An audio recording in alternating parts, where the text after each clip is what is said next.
branding is important, especially when you're trying to get ad revenue. And like Mandy B and Weezy have a show called formerly known as Horrible Decisions, spelled like whore, W-H-O-R-E. And they would talk about like a bunch of sex stories. Now I think they still talk about sex stories. However, they changed the name to Decisions because of a advertisement play, like to get more potential ad revenue. And a lot of people don't want to be behind something that's like a horrible decision. You know what I'm saying? Like, nah, I don't want my brand to align with that. And again, if that's the route you want to play, that's extremely important.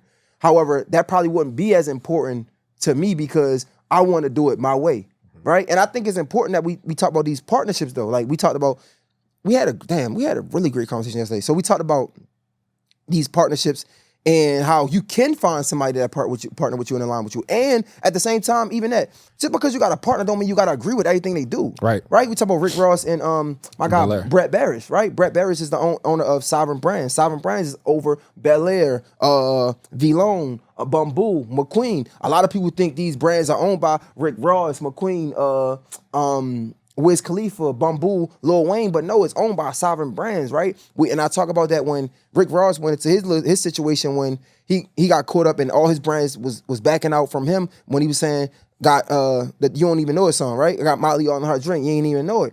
And it's like people be so afraid to be attached to that when it's like, yo, you can still support somebody but not support what they did, right? And we're going to go into more of that, right? But it's like, I'm talking from the brand to person relationship, right? The brand to business, brand to, what would it be? Advertiser. Investment. Yeah, whatever. Yeah. So it's like, yo, you can even make a statement like, yo, Rick Ross is my partner, bro. But nah, what he said was not cool. But we forgive him and we're gonna give him another shot. A lot of times people be so afraid that they're gonna lose money that they risk their relationships. And it's like, yo, like, I don't know. I know a lot of people in this world, money is everything, and I get it. I do understand. But it's like, bro, if you got a relationship with somebody, you build with somebody, you know that's not who they are, why not stand beside them? And that's why when I seen that to this day, it's like, I respect that dude.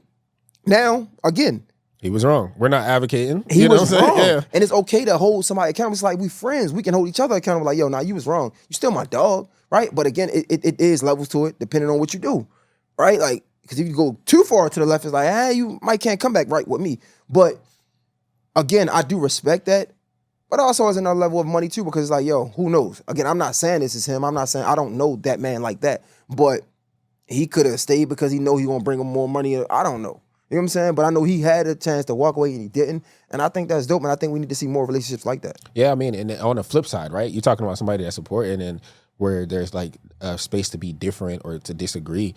$1 million worth of game. Mm-hmm. You know, Barstool Sports, they're on Barstool Sports. They have a deal with them and everything in that capacity. And then Barstool's owner has said something that they didn't agree about. Mm-hmm. And they publicly on their platform said the name, but it still didn't sever the ties or anything in that capacity. Why? Because it's free speech at the end of the day, right? So if you're saying give and a take, that also opens the room for us to give an opinion on whatever you're saying. So like that shouldn't have to do anything with the business as long as I'm still delivering on the numbers. I may not agree with you, you know, and personal beliefs a lot of times, and that's why I think it's a lot of things become personal. We be saying business is business, but nah, bro, it be personal. Yeah. And you start to see that with the decisions that people make as far as like who they're working with and this, that, and the third. But you know who has a big part to play in that though, unfortunately, and the brands really, that's why the brands probably have to walk away, because the consumers. Because think about it, if a consumer don't agree with you dissing LGBT or you dissing what's the big thing, the like Jews and stuff like that, right? If they don't agree with that and they pull their money back, then you go out of business. So I understand it from one perspective. We talk about the gray area, right? That's why I say it is some type of gray area. So it's like, okay. We'll clarify that. Jewish people. Oh, Jewish people. Okay, my bad. I mean, I don't mean no harm. But then again, it'd be something that might take it personally. Like, bro, come on, clear that up. Like, I didn't even know no better. Like, it wasn't even that. Like, I clearly ain't just whatever. Right. But anyway, but little things like that is important, and I'm glad that happened so people can see it in real time. Yeah. But it'd be like the consumers, just like with the artists. A lot of times it'd be the fans that get into the artist here. The fans is on under the comments saying, oh, this person dissing, if you put this together, now the artist is like, oh, really? Now I ain't even people like that whole time. It wasn't even like that, right? The same with the consumers in the business, right? It's like consumers would be like, man, I ain't shopping with them, da-da-da. So the consumers, like, they so scared to lose money. It's like, now we got to cut all ties. And they'd be like, man. I mean, it kind of just goes to the conversation that we had with Pinky, right? where she's like, I work in a customer service. I'm in the people business, people pleasing business. But that aspect of the customer is always right is something that has been passed down for generation to generation. And the people at the top don't care so much because they're going to be rich regardless. So they will sever ties with anybody and go put somebody else in their place because it's like, you would be blessed for me to give this money. I'll go find, I'll make another one. You know what I'm saying? They're thinking the aspect of a machine. And that creates this kind of, this aspect of just that you are disposable. So a lot of people try to get as much. That's why you have some people that will try to get as much out of these brands as possible, because it's not, I could have the best standing relationship with you, but it's always, what are you doing for me right now? What have you done for me lately? Sure. What have you done for me right now? And you, again, seen it with Adidas, and like billions of dollars. But the minute he said, and I'm not, again, no justification to what he did, but in that moment, you didn't apologize, even though you've made us billions of dollars, we're done. Yeah. And we'll find somebody else. So we have seen that there's implications of, you have to be strategic when it comes to content. You have to be intentional as far as like brand deals and things of that nature for that reason. But I was going to say that, I'm glad you brought up the Kanye thing, because that's a perfect example, right?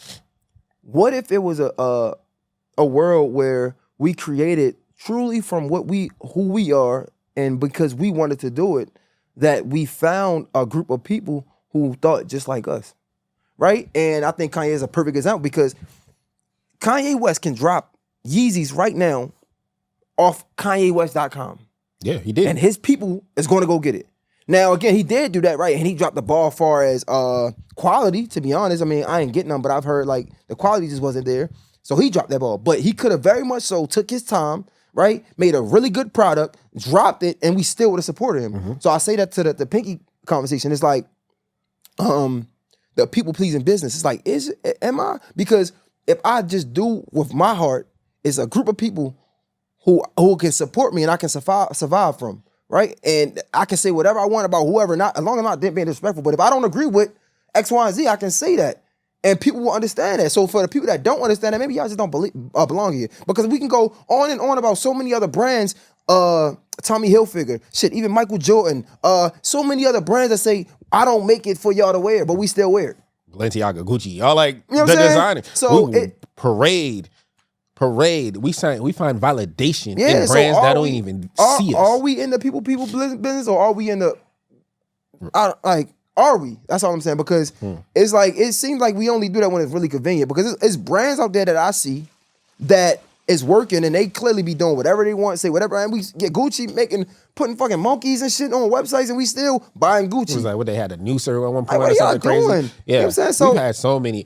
And it's subtle, right? I mean, it's not even subtle. It's in our face. It's blatant. Not like, subtle. It's, it's the opposite. It's in your face. Like, look, monkey, nigger. Right, there you go. Like the hardy orange. It's crazy. Yeah. Like, so, like, what are we in the people pleasing business? Because clearly these niggas ain't pleasing us, and we still supporting them.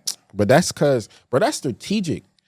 That's actually strategic. And I'm not trying to veer too far off the conversation that we're having when you talk about marketing and things of that nature. But there's literally a video that you can go on YouTube today that's called like the art of selling to the Negro. So when you have that strategic, this came from the Department of Commerce in Jet magazine and back in the 1950s, and they were basically saying that like the Negro, quote unquote, seeks validation. They seek recognition. Don't make them feel like they can't afford something. Like, so this is conditioned. Like, we are classically conditioned. So people know how to target and market our community. And, not to get into the conversation too much about the black dollar, but I think the study back then, I don't know if it's changed, but it was like the black dollar stays within our community for 6 hours. And then when you look at like the Jewish communities, 2 weeks before it's spent at another institution. Wow. So think about how many people within their community touch that money, and is now created an economy within itself before they spend it with somebody else.